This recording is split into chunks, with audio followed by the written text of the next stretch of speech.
Welcome to the Good Divorce Show, where we can help you learn how to navigate the journey of divorce with less conflict, less debt, and equip you not to just get divorced, but also learn how to be divorced. Your host, certified divorce coach Karen McNenny, shares her wealth of knowledge, gets advice from other relationship experts, and interviews couples who learn how to have a good divorce, so you can too. Now here's your host, Karen.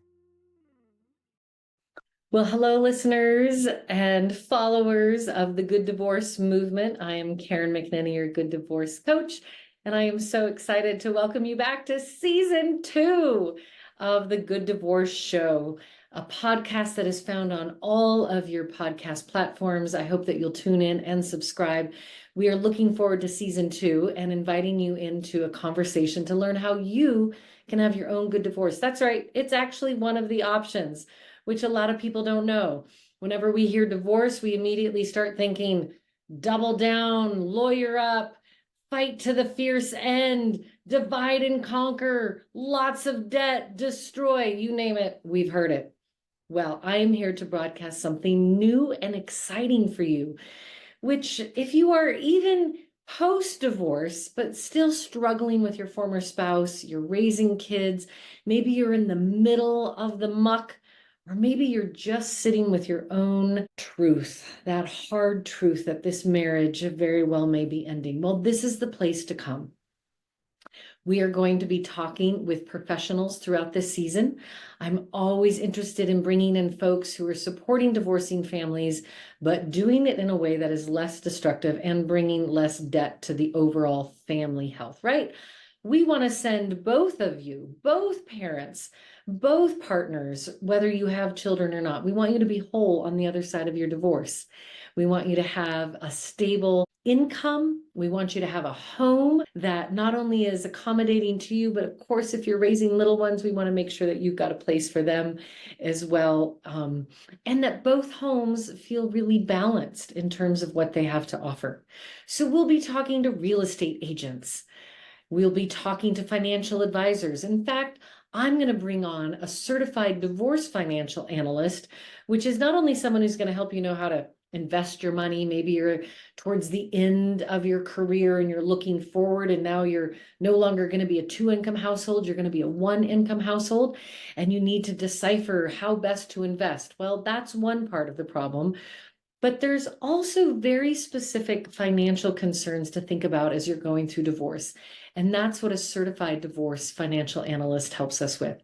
I'll be talking to co-parenting specialists, just like me, those who can help you write a parenting plan, think about those transition schedules, knowing that you might have a 13-year-old in your home and a 6-year-old in your home. You're going to need different things for both of those kids.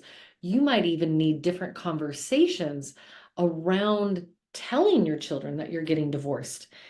And myself, along with our experts that we're inviting onto the show, are going to help you to better understand and write that script and know what's the right timing and the right words to use with your kiddos. We're also going to bring on other divorce coaches like myself who are really part of a movement and reminding you, please, before you call a lawyer, call a coach. And I'm not dissing on lawyers. We need them, but they exist in an adversarial industry, right? Their job is to stand and advocate alongside their client and fight to the bitter end if that's what it takes. And there are times when that's precisely what we need. But I want to encourage you to think about family before finances. Finances are going to change. Families forever. And I know that finances are often the first thing that starts to give us concern and caution and the thing that we have to fight for and protect. But I'm here to tell you the thing that we're really trying to protect is your future and your future relationship to your spouse and to your children.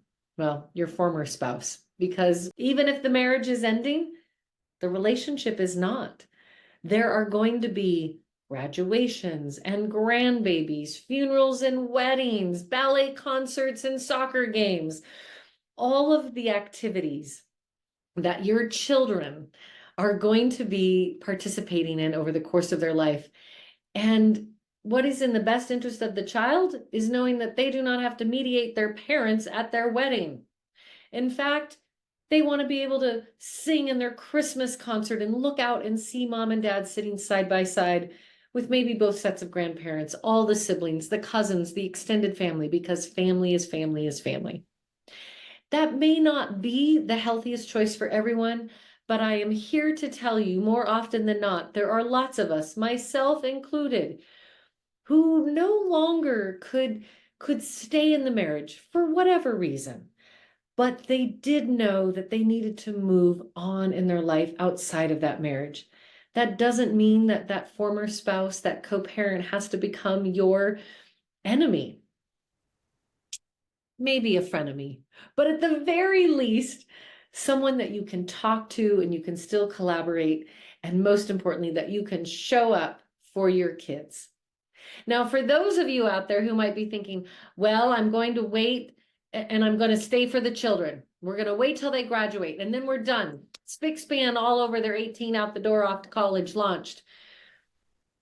Well, we all know there's more to the story between the ages of 18 and 25 and even beyond.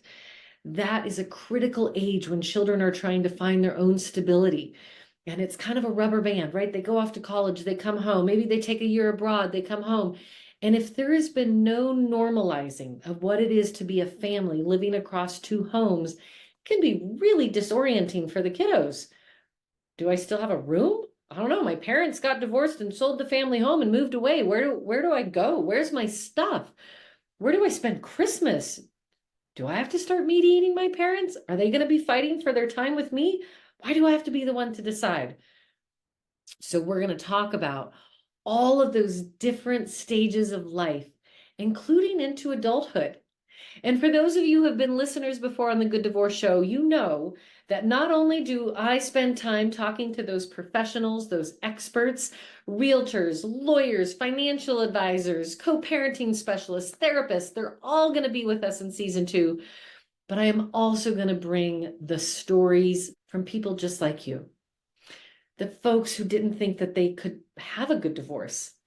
And it is always a delight when I get mom and dad, husband and wife, former husband and wife, come on board here at the Good Divorce Show and chat about their experience.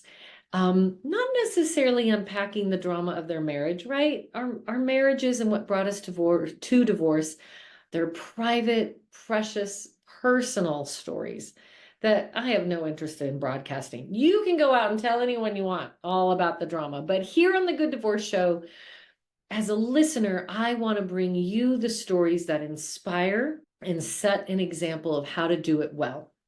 Sometimes it might just be one person within that story who comes to talk about their experience on the other side of divorce and how they reclaimed their identity, their financial independence, maybe a new career, new relationships.